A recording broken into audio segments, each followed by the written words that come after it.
Buenas noches. Vamos a comenzar con la clase de shock séptico y shock hipovolémico, que corresponde a la unidad de fisiopatología cardiovascular. Entonces, esta clase es la última que corresponde a esta unidad.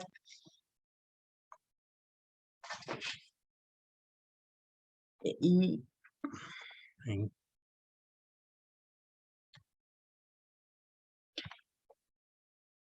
vamos a hacer el inicio de esta clase.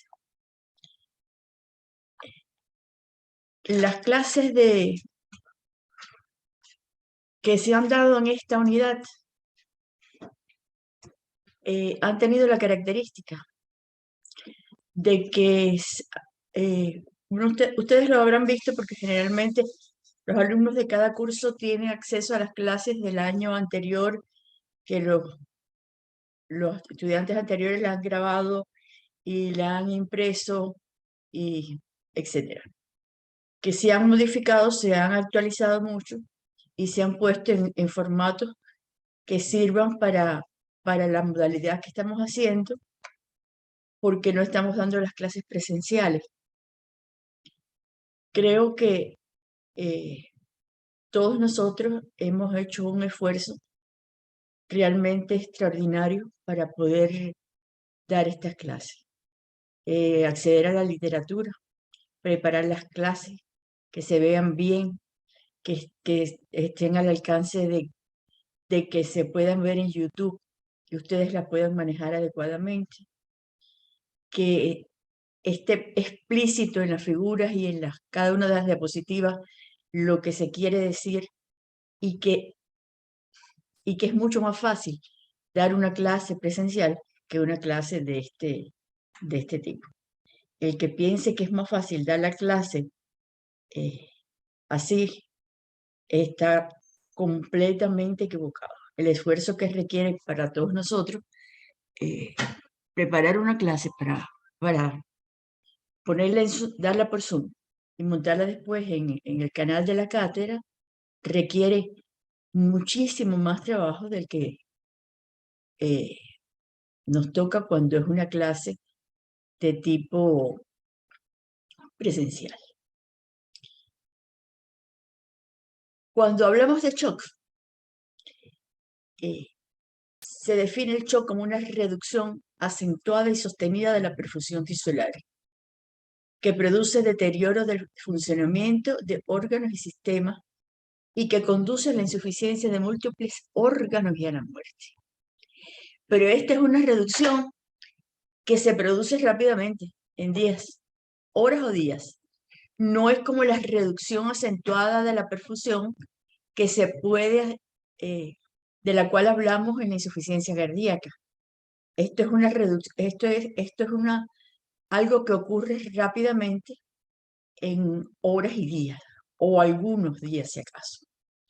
Es un estado patológico grave que tiene una morbimortalidad extraordinariamente elevada. ¿Ok? Hay muchos tipos de shock, tanto desde el punto de vista etiológico como fisiopatológico, en su clasificación. Hoy nos vamos a referir en el día de hoy al hipovolémico, que por eso se los marqué en rojo, y un shock de tipo distributivo que es el séptico.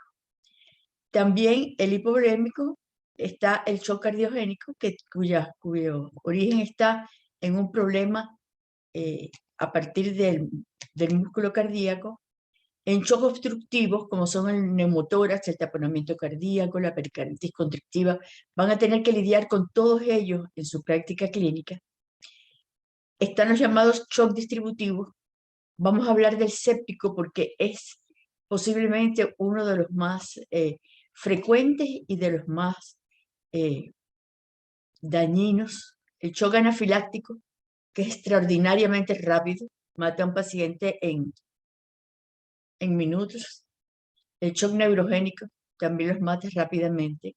El shock de la insuficiencia suprarrenal aguda, que ha disminuido mucho porque no se ve ya tanta meningoencefalitis meningocócica después que aparecieron las vacunas, pero cuando yo era estudiante de medicina, hace muchos años, no voy a decir cuántos, se veían las insuficiencias, el shock por insuficiencia suprarrenal aguda por meningococcemia. Cuando hablamos del shock hipovolémico, nos referimos a hemorragias. A hemorragias, en primer lugar, por traumatismo. Traumatismo que, por ejemplo, secciona la arteria femoral, producen un gran sangramiento. O hemorragias gastrointestinales o hematomas. Hematomas que secuestran una gran cantidad de sangre en una parte del cuerpo y no está circulando.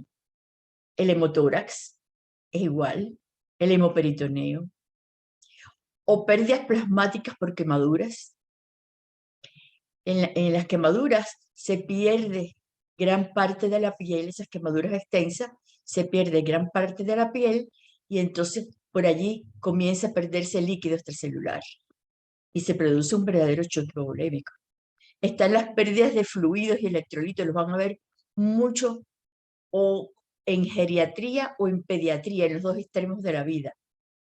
Son los shocks que se ven hipovolémicos, que se ven por diarrea, por vómitos, y también se ven por ascitis, cuando hay una gran insuficiencia de tipo hepático. Y se dice que hay un shock hipovolémico cuando se pierde aproximadamente entre el 30 y el 40%. Eso quiere decir entre 1.500 y 2.000 mililitros de sangre. O sea, no estamos hablando de la pérdida de sangre de un pinchazo en un dedo y que se perdió un poquito de sangre. No estamos hablando de la pérdida de sangre en una menstruación. No. Estamos hablando de la pérdida de entre el 30 y 40% de la volemia, que constituyen para un adulto joven entre 1.500 y 2.000 mililitros de sangre. Eso tiene que quedar bien claro. El mecanismo fisiopatológico común del shock hipovolémico es la reducción sostenida del volumen circulante efectivo. Ya hablamos de lo que es el volumen circulante efectivo en insuficiencia cardíaca. Pero aquí estamos hablando de que hay una reducción sostenida de ese volumen circulante efectivo. Recuerden que el volumen circulante efectivo es la cantidad mínima de volumen sanguíneo que permite una perfusión tisular adecuada de acuerdo a los requerimientos del organismo. Es independiente de la volemia total, porque vamos a ver en el shock séptico que la volemia está conservada, pero el volumen circulante efectivo no. Y depende de la relación de la volemia con la capacidad vascular. ¿Se acuerdan de aquello que hablamos en insuficiencia cardíaca? La volemia y la capacitancia. ¿Está claro? Luego estamos hablando del mecanismo común de todos los shocks hipovolémicos, es esa reducción sostenida del volumen circulante efectivo. Hay muchas clasificaciones de shock hipovolémico. Yo le traigo aquí dos de las más famosas. Esta es la clasificación del shock hipovolémico del Colegio Norteamericano de Cirugía, que es muy utilizada. Se dice que el shock hipovolémico es de clase 1 cuando la sangre perdida es de menos de 750 mililitros, que es menos del 15%. El paciente tiene una frecuencia cardíaca de menos de 100, la tensión arterial es normal, la presión de pulso es normal, la frecuencia respiratoria está entre 14 y 20, tiene una diuresis mayor de 30 mililitros y tiene un estado mental en que el paciente solamente está un poco ansioso. Y luego están las llamadas clases 2, clase 3, clase 4, que fíjese que dependen de la cantidad de sangre perdida. La clase 2 tiene entre 1.000 y 1.500 mililitros de sangre. La clase 3 tiene una pérdida entre 1.500 y 2.000 mililitros de sangre. Y la clase 4 tiene una pérdida de sangre de más de 2.000 mililitros. Naturalmente, aquí está el porcentaje que representa. Fíjense cómo la frecuencia cardíaca va aumentando, como la tensión arterial va disminuyendo, como la presión de pulso va disminuyendo, como la frecuencia respiratoria va aumentando a medida que aumenta la pérdida de sangre, y la diuresis se va reduciendo. Y desde el punto de vista mental del paciente pasa de estar un poco ansioso, a estar confuso y a estar estuporoso. ¿Ok? Hay otras clasificaciones de shock hipovolémico. Se le dice hipovolemia leve si la pérdida es de menos del 20 de sangre de la volemia, si en taquicardia leve si el paciente es joven, acostado y de cúbito dorsal. Si es moderado, si pierde entre el 20 y el 40% de la volemia, si se empieza a poner más ansioso, si tiene taquicardia, si la tensión mejora cuando lo acuesta. Y hipovolemia intensa cuando es más del 40% de la volemia, está muy inestable la tensión arterial, tiene taquicardia, oliguria, agitación y confusión. Pero el problema es que como el shock hipovolemio casi siempre es secundario a traumas, a heridas, a aplastamientos, a quemaduras, a diarrea, a vómitos, pues junto con esa pérdida hay dolor y hay muchos factores asociados al daño tisular, sin contar con las patologías que están asociadas y que han producido el shock. Luego, hay dos cosas que hay que tratar. Hay que tratar el shock y hay que tratar la patología que lo produjo. Eso tienen que tenerlo claro. La etapa inicial del shock está caracterizada por la respuesta simpática. Porque cuando disminuye el volumen circulante efectivo, pues naturalmente que se reduce la presión arterial media. No hay forma que si uno pierde entre el 20 y el 40% de la volemia, la presión arterial media se mantenga. Entonces, se disminuye la presión arterial media, disminuye el gasto cardíaco. Y entonces se produce una respuesta simpática y una respuesta adrenal. Aumenta la respuesta simpática y la respuesta adrenal. Y eso que produce un aumento de la resistencia vascular periférica. Y cuando se produce ese aumento de la resistencia vascular periférica, se produce una redistribución de la volemia que queda. ¿Y qué se prioriza? El sistema nervioso central y el corazón, porque si no el paciente se muere. ¿Y qué le pasa al resto de los tejidos? Que disminuye la perfusión tisular. Por dos motivos. Primero, porque hay menos sangre. Se ha perdido entre el 20 y el 40% de la volemia. Y además aumentó la resistencia vascular periférica. O sea, llega menos sangre porque hay una gran vasoconstricción por la respuesta simpática y llega menos sangre porque se perdió. ¿Ok? En dependencia de lo prolongada que pueda ser esta disminución de la perfusión tisular en tiempo o intensidad, así uno define cómo va a evolucionar el shock hipovolémico. Si es de corta duración, chévere, es reversible con tratamiento. Pero si es más prolongada en tiempo e intensidad, se produce una gran respuesta inflamatoria de la que vamos a hablar, y el final es que hay una falla multiorgánica irreversible que lleva a la muerte al paciente.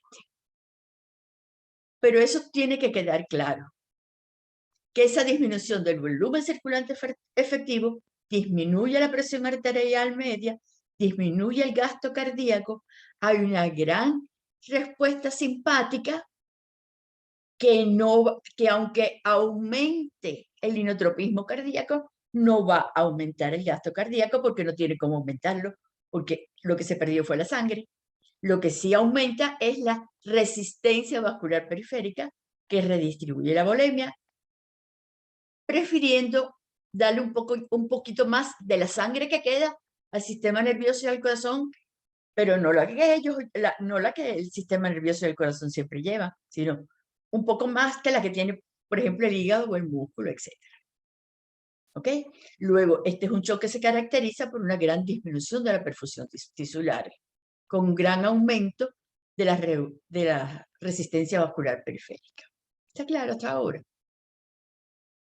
¿Y qué pasa entonces en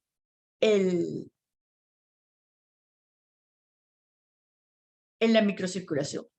Supóngase que este es el esquema de un capilar. Esta es la parte arteriolar y esta es la parte y esta es la parte venosa. Como hay en la al principio del shock, como ha habido una gran respuesta simpática, hay una gran contracción del esfínter precapilar.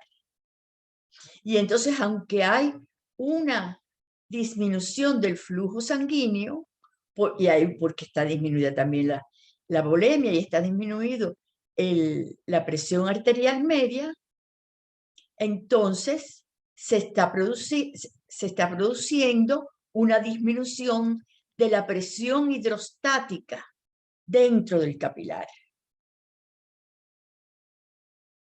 ¿Y qué va a pasar? Que pasa líquido del líquido extracelular hacia el capilar. Y eso aumenta un poco el líquido o el volumen dentro del capilar, con lo cual se disminuye el hematocrito y se puede producir un poco de aumento del volumen a nivel del capilar ya en la parte venular. Y entonces esto va a producir, pero como también hay una vasoconstricción venular, esto va a producir que haya aumento también del retorno venoso y un poquito de aumento del gasto cardíaco. ¿Como era antes del sangramiento? No, pero un poquito más que lo que entró por aquí. ¿Por qué? Porque hubo un mecanismo que se denomina autotransfusión, que es cuando pasa líquido del espacio extracelular al espacio dentro del capilar, porque como aquí está disminuida la presión hidrostática, pues hay paso de líquido hacia el interior. Y eso hace que aumente un poquitico, unos cuantos mililitros, el gasto cardíaco, el retorno venoso y por lo tanto un poquitico el gasto cardíaco. Pero eso es al principio fíjense que se lo pongo aquí, etapa inicial en la microcirculación. ¿Ok? ¿Y qué cosa es lo que está pasando mientras tanto en el músculo? Que el músculo está isquémico y es uno de los grandes protagonistas aquí. Bueno, pues que el músculo está isquémico porque el músculo no está priorizado. Los priorizados son el sistema nervioso central y el corazón. Entonces, el músculo esquelético no está priorizado, por lo tanto, le llega menos sangre, tiene menos ATP y empieza a tener metabolismo anaerobio. Por lo tanto, disminuye la contractilidad. Y cuando disminuye la contractilidad, tiene que inventar a ver de dónde saca para poderse contraer.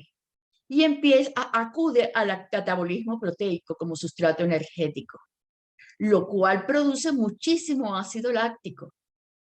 Y cuando produce mucho ácido láctico, este ácido láctico pasa hasta el líquido extracelular y empieza a producirse una disminución del pH y un proceso de acidosis láctica a nivel del líquido extracelular.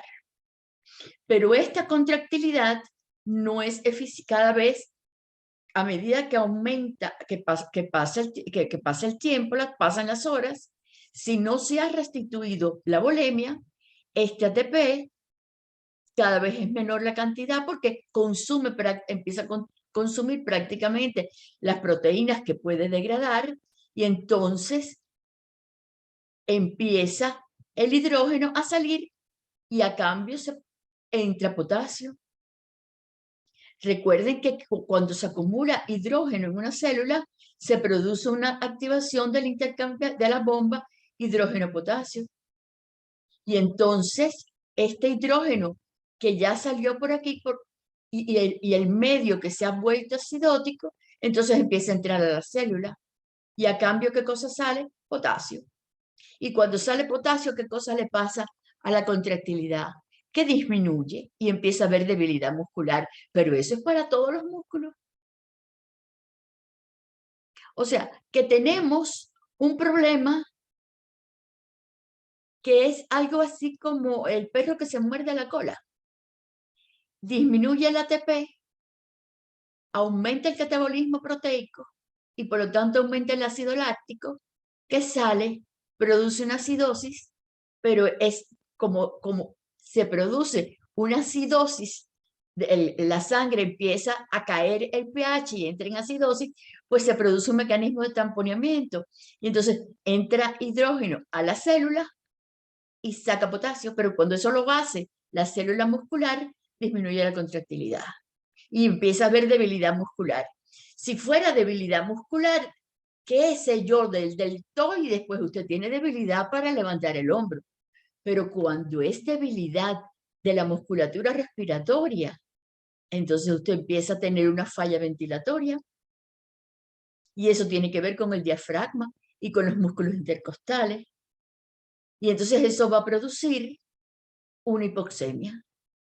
Disminuye la presión parcial de oxígeno, la hipoxemia aumenta la hipoxia y entonces sigue disminuyendo la temperatura. Y esto es un ciclo que ¿cómo se corta? La única manera de cortarlo es restituyendo el volumen y resolviendo lo que provocó la pérdida de volumen. ¿Eso se entiende? ¿Y qué pasa en el hígado? El hígado es el que puede aclarar todo el hidrógeno, sacar todo ese hidrógeno. Pero es que el hígado está isquémico y además no es precisamente uno de los órganos que está priorizado. El hígado no tiene ninguna prioridad. Entonces, en la fase inicial,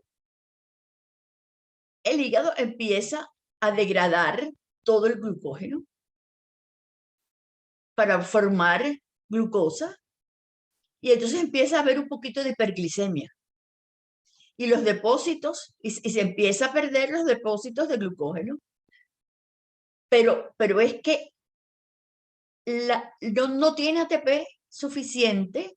Esto dura unas horas y llega el momento en que no hay recursos porque esta glicemia que se está obteniendo a partir de los depósitos de glucógeno pasan a la sangre para tratar de compensar el déficit de glucosa a nivel de todos los órganos y entonces de todas formas hay hipoglicemia y entonces sencillamente el hígado no tiene capacidad entonces porque también pierde los depósitos de glucosa y no puede hacer aclaramiento del pH, no puede aclarar, no puede eliminar el ácido láctico. Y cuando no puede ya aclarar el ácido láctico, no puede eliminar el ácido láctico, cae entonces en lo que se llama la fase tardía, en la cual pierde toda capacidad de aclaramiento y empieza a haber necrosis centrolobular en el hígado. Y la bilirrubina conjugada aumenta porque no se puede eliminar y las transaminasas aumentan porque empieza a haber necrosis. Se aumentan las transaminasas por la necrosis que hay de las células hepáticas. ¿Ok? En la fase tardía del choque hipovolémico. ¿Y qué cosa está pasando entonces en el capilar? Bueno, pues que como hay mucho ácido láctico y el ácido láctico se hace que se activen los intercambiadores con potasio, pues sencillamente se produce entonces se relaja el esfínter precapilar y entonces se produce una vasodilatación arteriolar. Y entonces del poquito flujo que hay, va a aumentar el flujo aquí y entonces aumenta un poquito la presión hidrostática y como aumenta la presión hidrostática, entonces el líquido, en lugar de ser transferido del espacio extracelular al interior del capilar, es al revés, como aumentó la presión hidrostática, pues pasa líquido de dentro del capilar hacia el espacio extracelular. Y eso trae como consecuencia que disminuya más el volumen que está dentro de los capilares y por lo tanto el retorno venoso disminuye más todavía. Porque esta vasoconstricción venular se mantiene. ¿Y por qué se mantiene? A diferencia de, de esta arteriolar. Porque el esfínter venular habitualmente funciona con niveles de pH más bajos. Porque lo que viene por aquí es sangre venosa, que tiene un pH un poco más bajo que la sangre arterial que viene por acá. Por lo tanto, en este caso, vamos a tener que aquí se mantiene la vasoconstricción y por lo tanto, aquí se acumula, hay éstasis del líquido, lo cual, de la sangre, lo cual también contribuye a aumentar la presión hidrostática y entonces pasa hacia el espacio extracelular. Entonces, aquí llega menos sangre. Quiere decir que disminuye más el retorno venoso, disminuye más el gasto cardíaco, disminuye más el volumen circulante efectivo y en esta etapa tardía de la microcirculación se pone muchísimo peor la condición del paciente. ¿Y qué está pasando en el músculo? En el intestino, perdón. Bueno, que el intestino es la víctima porque cuando empezó la etapa inicial a aumentar el ácido láctico a consecuencia de la utilización de las proteínas que hacía el músculo, pues ese incremento del ácido láctico también va a afectar a la pared del intestino. La isquemia disminuye el ATP y por lo tanto los mecanismos de motilidad intestinal se ven afectados. Y como disminuye el ATP, se ve afectada la translocación bacteriana, los mecanismos de filtraje de la pared. Se puede producir los mecanismos de translocación bacteriana se ven afectados y las bacterias pueden pasar a través de la pared que normalmente no pasan. Y cuando aumenta mucho el ácido láctico y los factores de inflamación, pues entonces ya la translocación esta bacteriana se convierte en sepsis y se produce necrosis de la pared.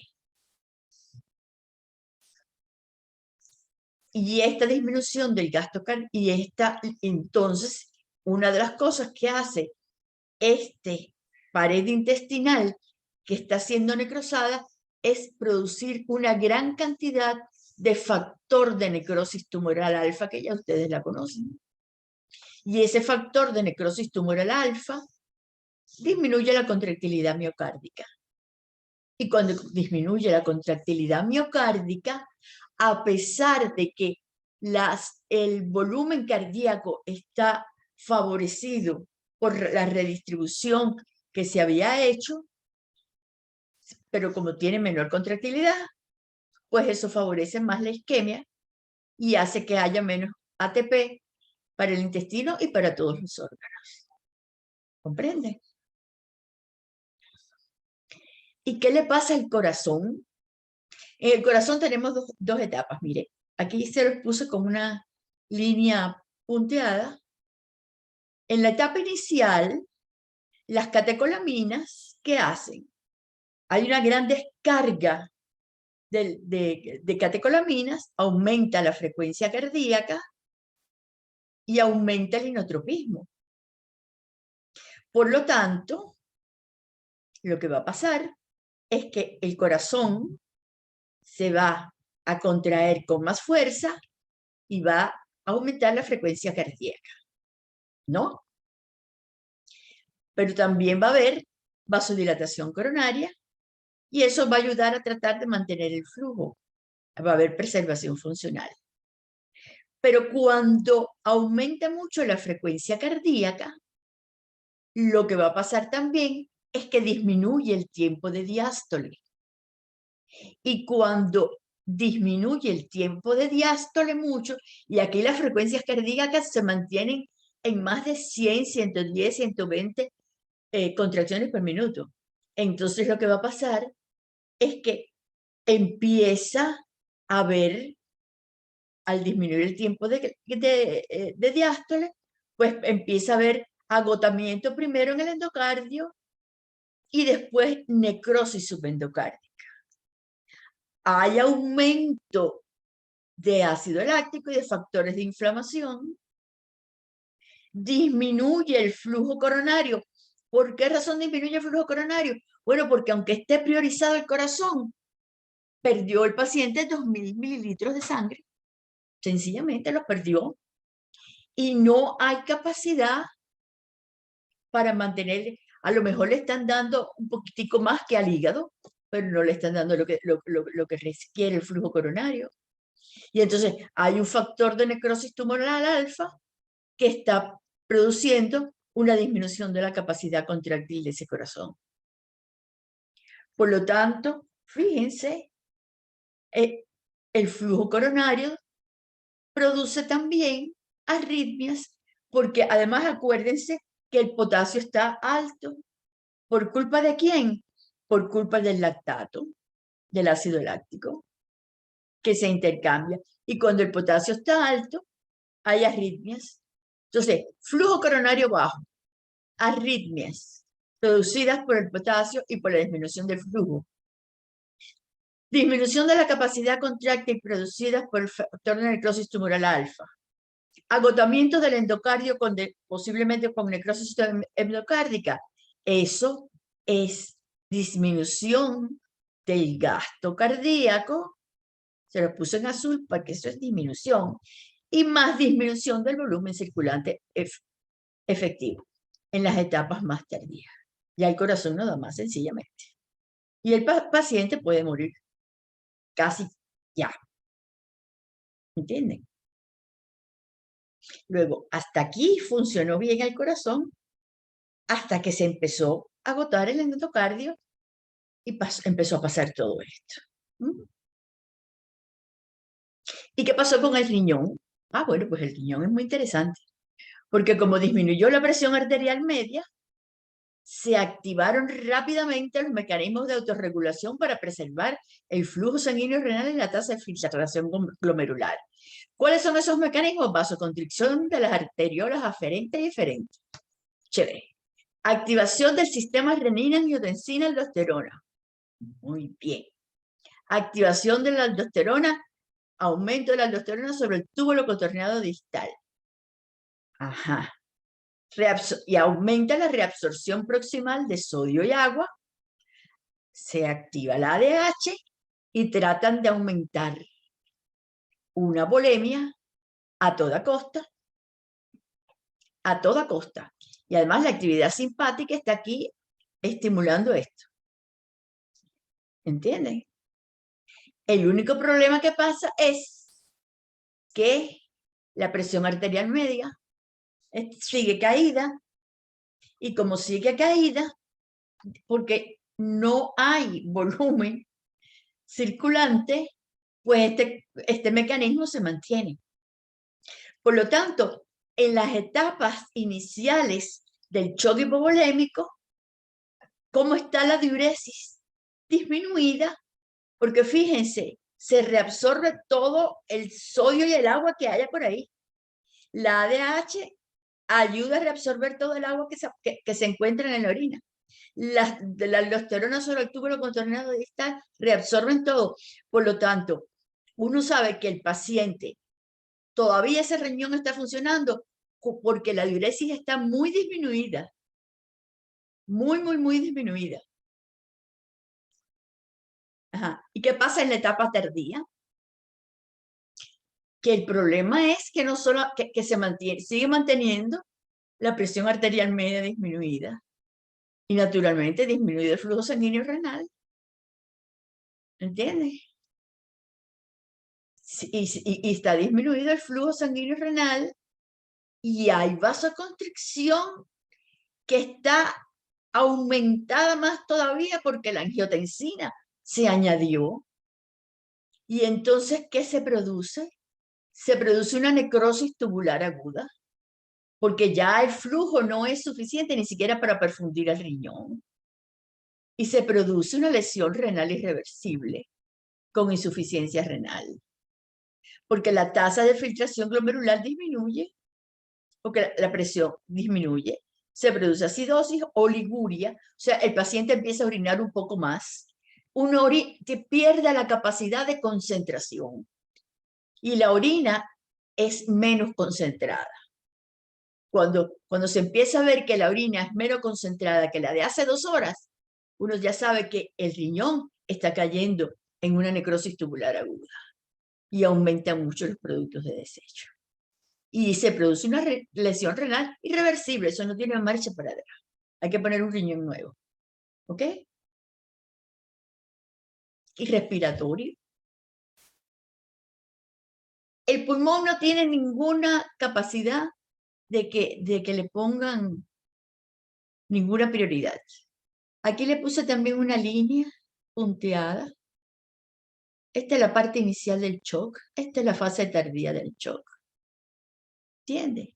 Las catecolaminas aumentan la frecuencia respiratoria y el volumen corriente, pero hay mucha acidosis. Ajá.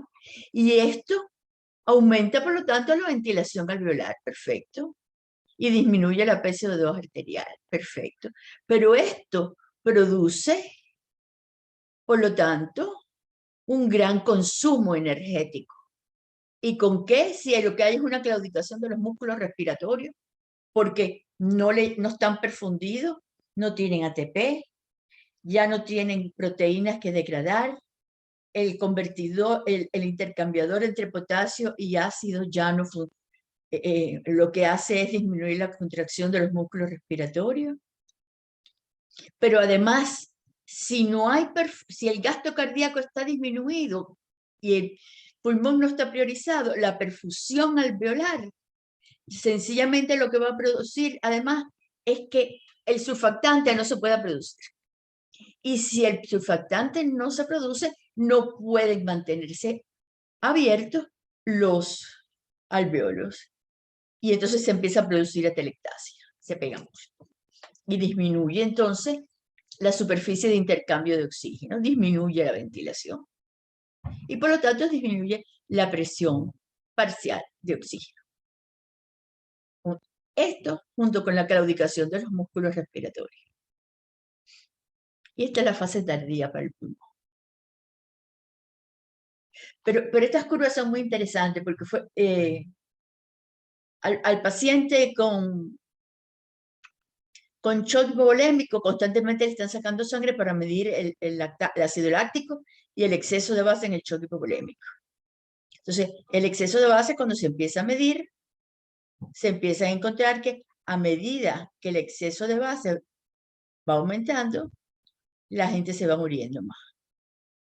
O el lactato está más relacionado con la muerte que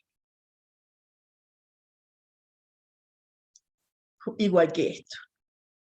Aumenta el ácido láctico tiene un valor pronóstico sobre el paciente con shock. Por lo tanto, es algo que ustedes van a ver que constantemente le están midiendo el ácido láctico al paciente, cada media hora, a ver cómo va el ácido láctico, porque son maneras de ver cómo se va recuperando. Por lo tanto, la pérdida de la volemia puede estar producida por heridas, por lo que ustedes quieran, quemaduras, problemas tisulares, que producen alteraciones de tipo inflamatorio y de la coagulación por la lesión endotelial también. Y eso se suma a la disminución del volumen circulante efectivo. Si el tratamiento del shock hipovolémico es exitoso, es bueno, en la etapa inicial, el paciente, la respuesta inflamatoria se contrarresta y el paciente se recupera. No hay TNF-alfa, no hay interleuquinas, no hay nada de eso.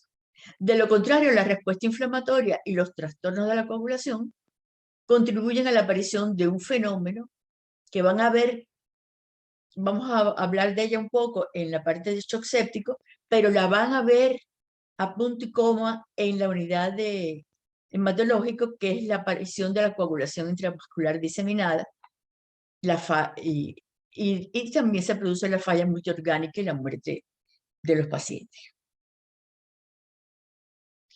¿Y qué pasa en las etapas tardías del choque hipovolémico? Bueno, que las arteriolas se dilataron, pero la presión arterial media sigue disminuida. La presión arterial media está disminuida porque el gasto cardíaco está disminuido y el retorno venoso está disminuido. Se conserva el tono venular, ¿por qué? Porque las venas siempre funcionan bajo un pH más bajo.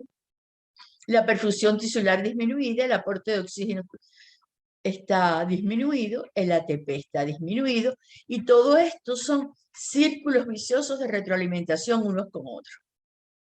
Hay fallo de las bombas por la falta de ATP, disfunción celular y falla multiorgánica y muerte del paciente.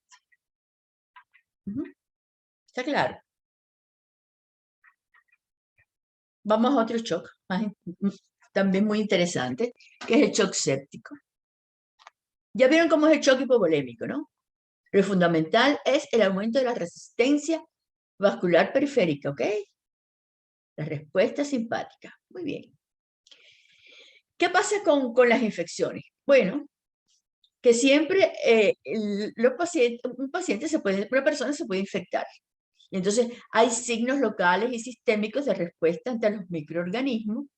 Ahí yo se lo escribí todo, que atraviesan las barreras epiteliales e invaden el organismo. O sea, usted se pincha un dedo y entonces se inflama, tiene un poco de pus, etc.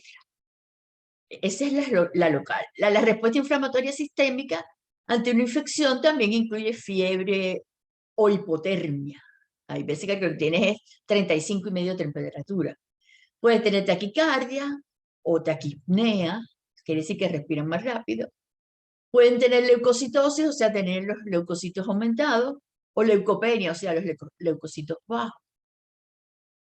Ajá.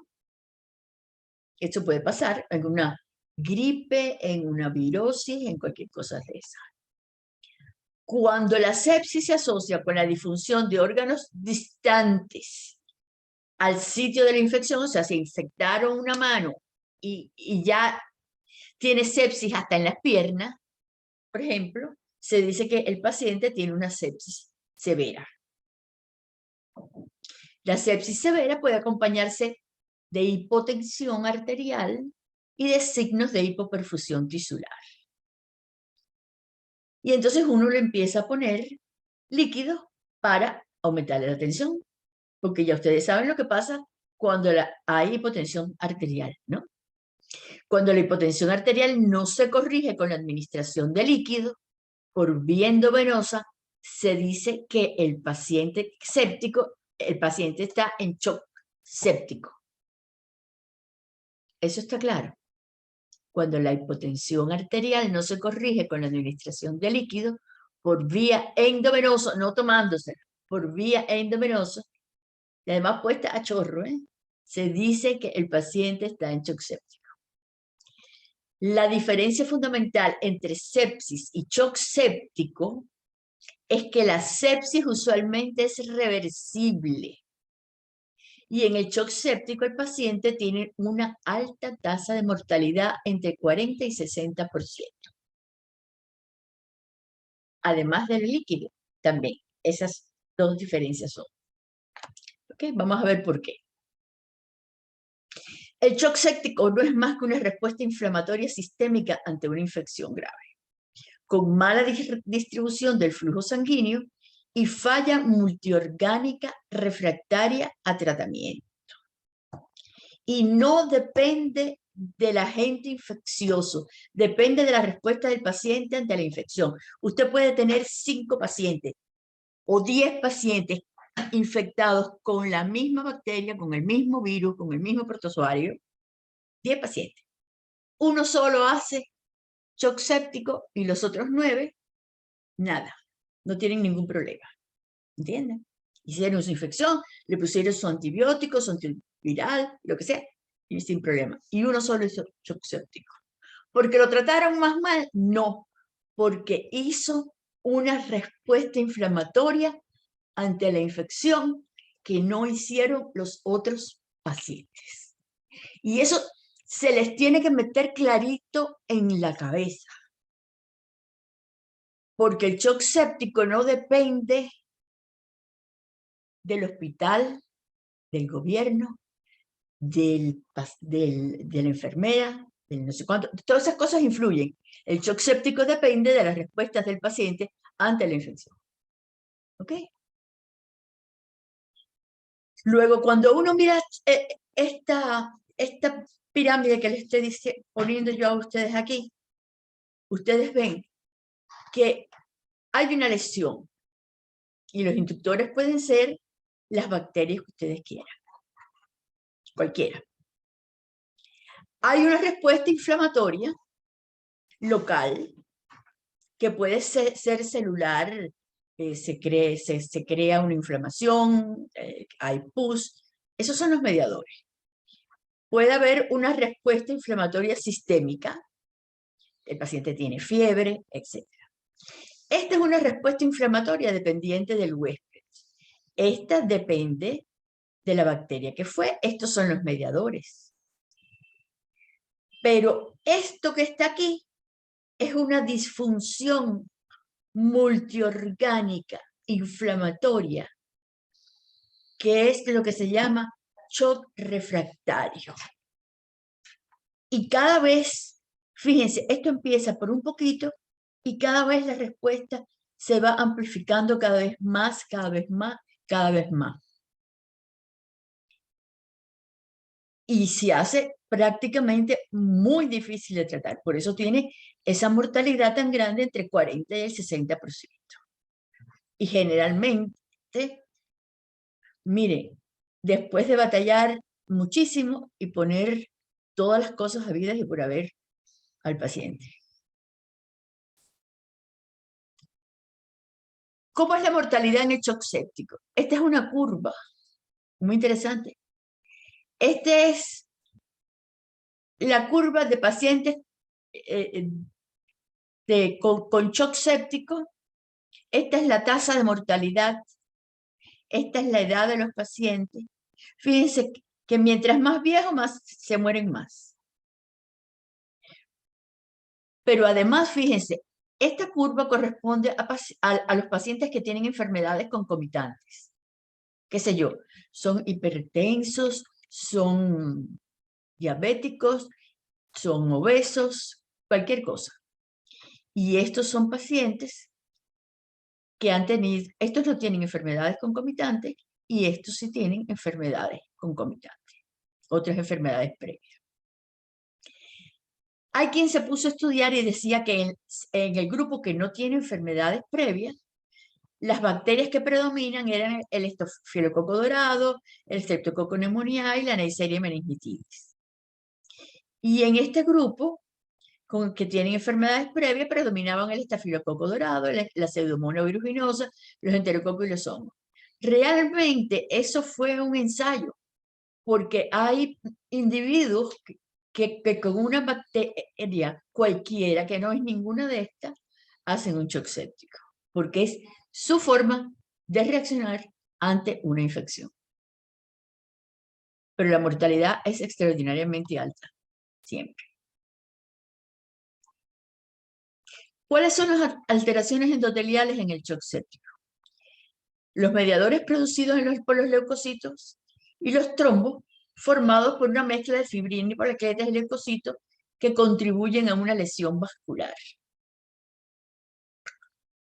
El gran protagonista de esta unidad, que es el factor de necrosis tumoral alfa, que induce a las células endoteliales a producir y liberar citoquinas, moléculas coagulantes, factores activadores de las plaquetas, óxido nítrico y otros mediadores.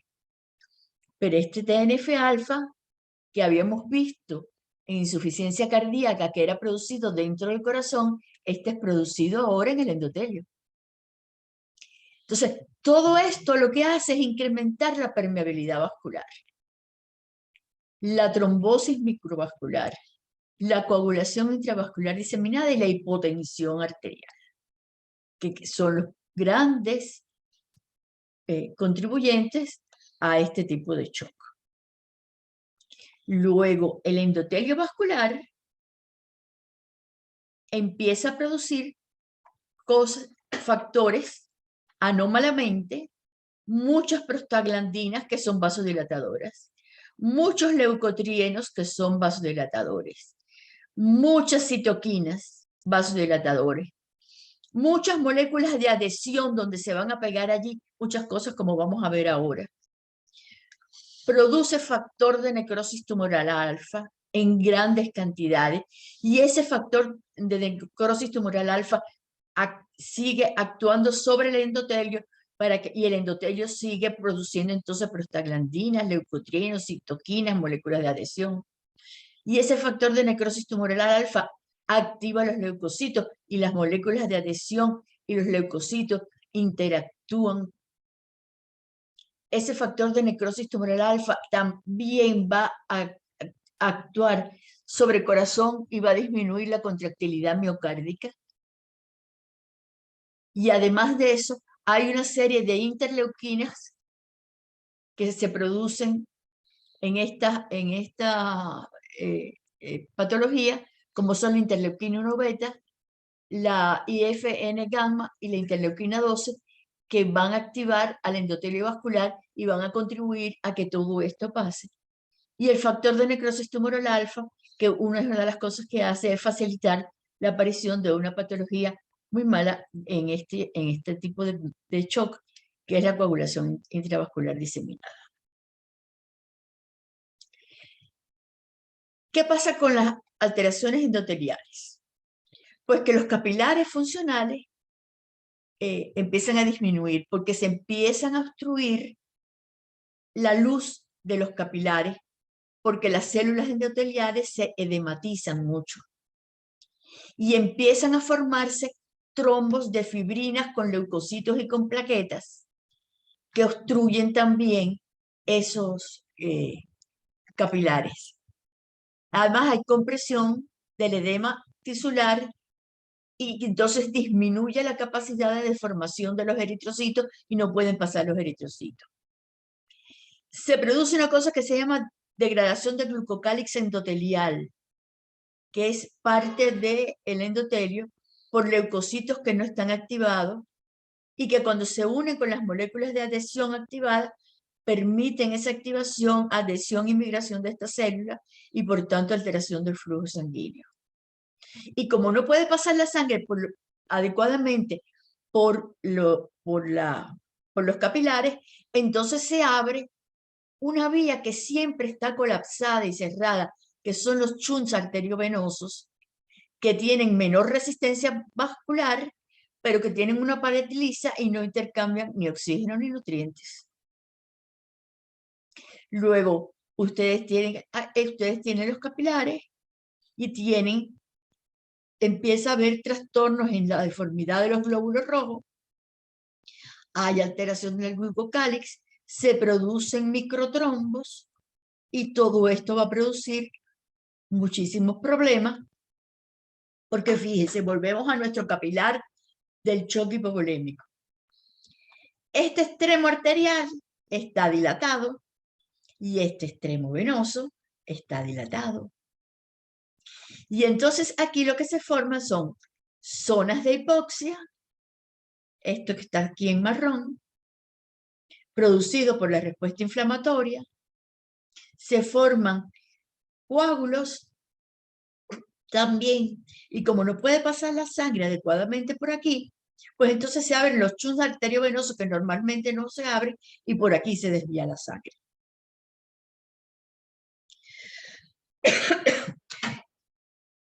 ¿Cuál es el problema? El problema es que esta gran dilatación y toda la respuesta inflamatoria lo que hace es producir una dilatación a nivel de todo el sistema circulatorio. Todo el sistema circulatorio. Y si hay una gran dilatación de todo el sistema arterial y venoso, disminuye la presión arterial media. Se supone que si disminuye la presión arterial media, se produce una respuesta simpática, pero la respuesta simpática no es capaz de contrarrestar toda la respuesta inflamatoria. Además, como estos coágulos están aquí metidos, estos microtrombos están aquí, no hay paso de sustancias nutrientes desde el capilar hacia el espacio extracelular. Y entonces la respuesta inflamatoria del espacio extracelular hace que aumente más la permeabilidad y se produzca edema y disminución del flujo también en este sentido. ¿Y cuáles son las complicaciones renales en el shock séptico? Bueno, pues la hipotensión y la vasodilatación producen disminución de la presión hidrostática dentro de la arteria renal, porque está muy dilatada y el flujo sanguíneo renal disminuye, lo cual activa al sistema renina, angiotensina y aldosterona y aumenta la reabsorción de sodio y agua. Eso aumenta la volemia y el edema, pero no aumenta la presión arterial media, porque las células de músculo liso vascular no responden a la vasoconstricción por acción de los mediadores de inflamación. Luego, tenemos un shock en el cual hay mayor volumen, pero no, el volumen circulante efectivo está disminuido. Recuerden que el volumen circulante efectivo es el que realmente es el que actúa, es el que es capaz de llevar nutrientes adecuadamente a los tejidos. El riñón se mantiene hipoperfundido y se produce necrosis tubular aguda por hipoperfusión y por lesión capilar renal. Luego, la característica fundamental del shock séptico es la disminución de la resistencia vascular periférica, que se produce a pesar de la respuesta simpática y de la activación del sistema renina-angiotensina-aldosterona, porque las fibras del músculo liso vascular están relajadas por los mediadores de inflamación.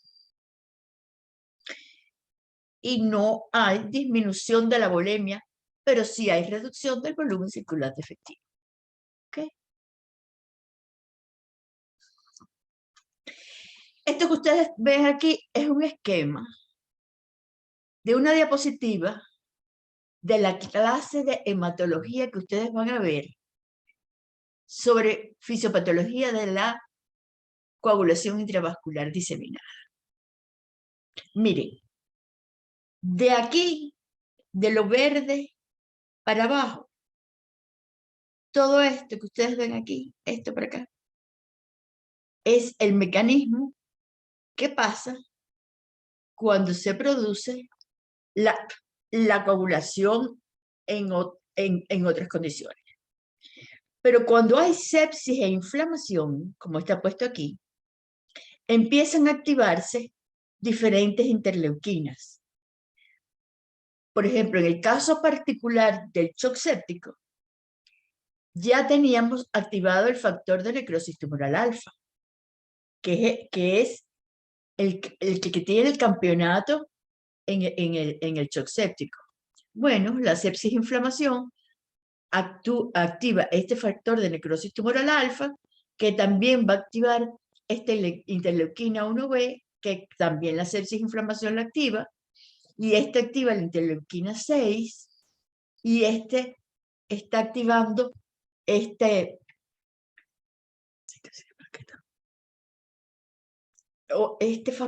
otro factor que tenemos aquí, la trombopoyetina, y entonces este es otro que también es el Adamis 13, el PAF, y entonces esto va a producir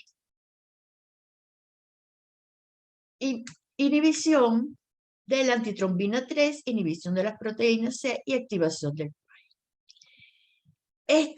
Esto activa sencillamente que el sistema de coagulación, pero activa el sistema de la coagulación de tal manera que se produce una formación de muchos coágulos y después se produce la hemólisis de todos esos coágulos. Se produce la fibrinolisis de los coágulos y vuelven a formarse y se vuelven a producir la fibrinolisis. Y cuando eso pasa, eso ya generalmente el paciente está en las últimas etapas.